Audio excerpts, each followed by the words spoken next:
廣府人向來都有飲早茶嘅習慣嘅，而所謂嘅飲茶，其實除咗飲茶之外，仲包含各式各樣嘅廣式點心，十分豐富，遠遠就唔止飲茶咁簡單。廣府地區嘅人中意飲茶，據講同南越國嘅開國君主趙佗有關噃。喺傳說中，當年趙佗帶住啲大臣喺江邊嘅樓閣度品茗，見到江面上波光粼粼，非常之靚。於是就攞咗一把茶葉灑向江中，啲茶葉就化成仙鶴翩翩起舞。過咗一陣，啲仙鶴又化成仙女嚟到茶樓向趙佗君臣獻茶。咁呢個傳說亦都講明咗廣州人飲茶嘅歷史就好悠久嘅。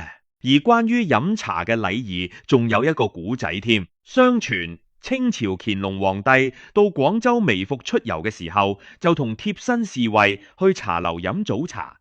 飲茶嘅時候，乾隆順手就幫侍衛斟茶。按照朝廷嘅規矩，呢個係屬於皇帝賞賜，要馬上跪低叩頭謝恩嘅。但呢個時候，皇上微服出巡，又唔可以暴露身份，嗰個侍衛就急中生智，即刻屈起右手嘅食指同中指，喺台面上敲咗幾下，表示叩頭謝恩。於是呢種叩首茶禮就逐漸喺茶市流行開嚟啦。想了解多啲廣府文化，記得點返個關注啦。